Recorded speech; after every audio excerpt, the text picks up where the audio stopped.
After being shuttled by Mercedes van from our meeting place in Paris, we first encountered the barge Cest in Chateau-Thierry, a town of about 70,000 inhabitants on the Marne River. On first impressions, our home for the next 5 days is a solid-looking vessel and not something that's likely to be bobbing about capriciously. It's the picture of stability. Chateau-Thierry is a pleasant-looking town and was especially quiet as we arrived on a Sunday.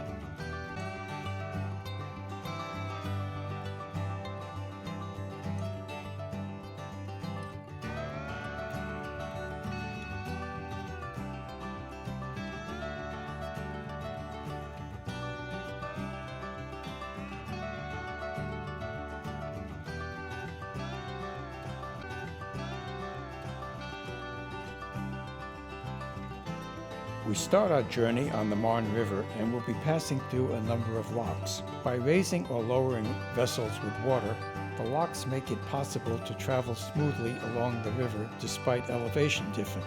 Locks also help regulate water level. This keeps navigation channels deep enough for vessels, especially during dry seasons when water levels may drop, and helps prevent flooding during high water seasons.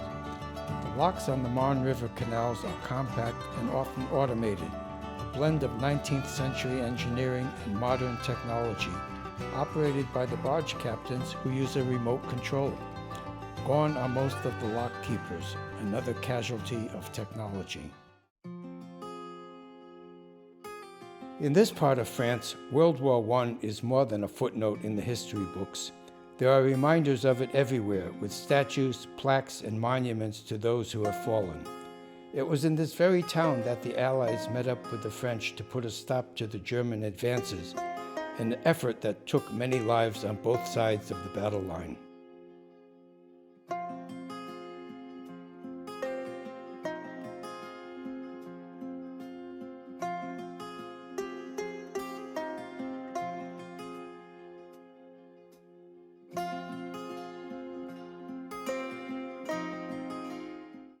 Another excursion takes us from the bitter to the sweet. A visit to the town of Pierry to learn the art of chocolate making at Chocolate-Tea Tea-Bar. It was here that we learned there's much more to chocolate making than meets the eye. With varying degrees of success, we produced our own chocolates to take with. Take with? Mine never left the shop without getting eaten.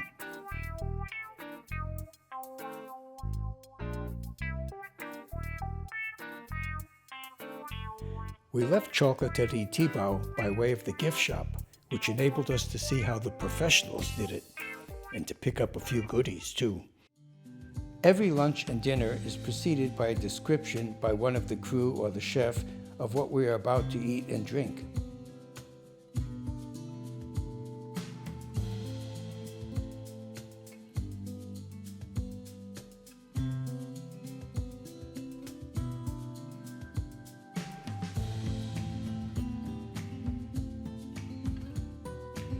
It's absolutely amazing what our chef Graham is able to concoct in the tiny galley.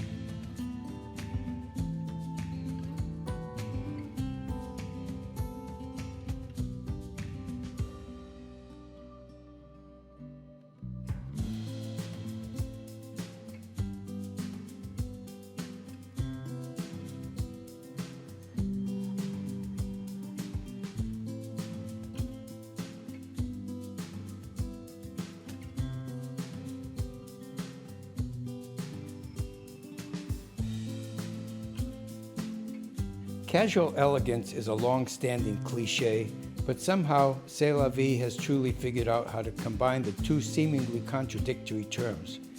Where else can you show up for an incredible, elegant lunch wearing your shorts? An enjoyable way to dissolve some of the excessive calories consumed on board is to walk or cycle along the towpath, following the route of our barge. In doing so, you can feel more connected to the countryside. As the barge is going at such a leisurely pace, it's not difficult to keep up.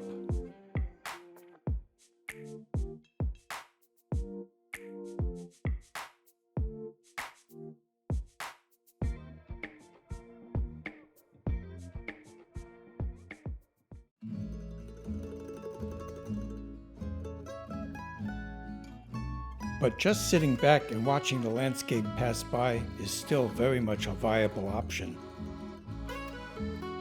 The word barge is a funny word.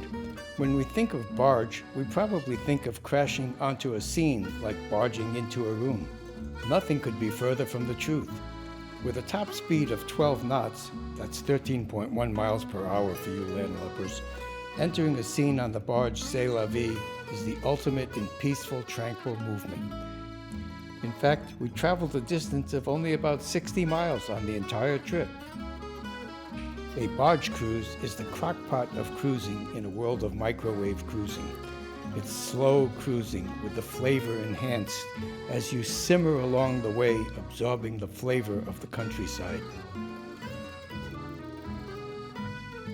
So here we are in the heart of the Champagne region of France. Champagne, champagne. The word itself has come to symbolize celebration. So it behooves us to learn how this magical elixir is created. A short drive to Epernay brings us to the Boiselle Champagne House, founded in 1834 by Auguste Boiselle and Julie Martin, two pastry chefs turned winemakers. The prestigious Champagne House is located on the famous Avenue de Champagne, where many of the most famous champagne houses are found.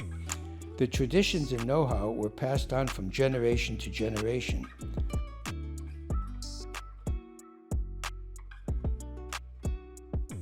Of course, all of the intake of knowledge we were imbued with can produce a mighty thirst, and we were not disappointed.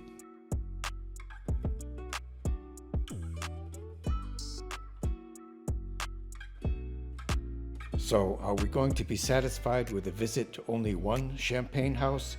Au contraire, mon ami.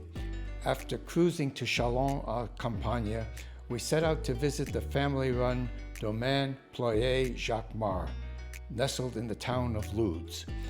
In our personal meeting with Charles Blanchot, the operation manager at the facility, we find out that the making of champagne is more than technique. It's also a philosophy, embracing the highest standards.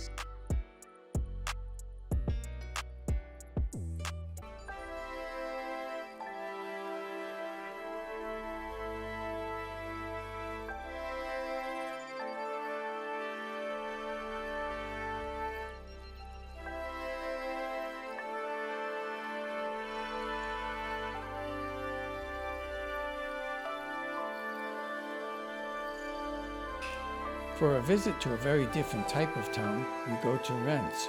Reims is the 12th largest city population-wise in France and has a history dating back to the Romans. The Cathedral of Notre-Dame de Reims was founded in the 5th century, but construction of the present building was started in the 13th century and finished in the 14th century. Many of the French kings were crowned on this site. It's an impressive example of high Gothic architecture, and some of the windows were designed by the artist Marc Chagall.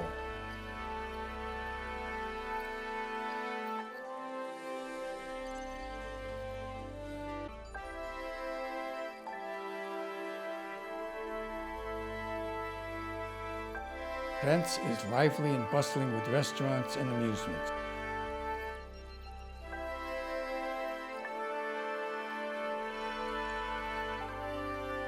Shopping? Sure, you'll find it in Reims. It's been said that all good things come to an end, and so it is with our stay on the barge C'est la Vie. But as it so clearly states in the name of our vessel, that's life. A farewell dinner punctuates our trip, and the next day we're shuttled back to Paris in the Mercedes van that has been shadowing us this entire trip. But we've come this far, and here we are in Paris. Why not make the most of it? Paris will always be Paris, known for its iconic monuments, eateries, and people watching.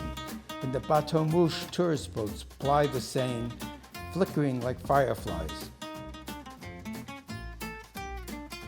Hemingway, Oscar Wilde, and Victor Hugo, even Charles Dickens have all compared Paris to champagne, the sparkling wine.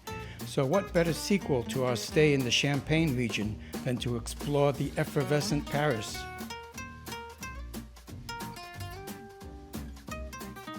favorite place to get into the Parisian vibe is in Tuileries Garden, adjacent to the Louvre Museum. There, you'll see people strolling and picnicking, kids playing.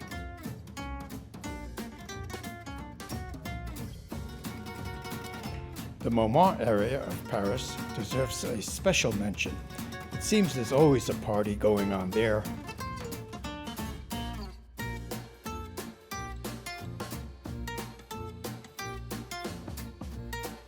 Once again, Paris does not disappoint. Au revoir, Paris. À la prochaine. Goodbye, Paris. Until next time.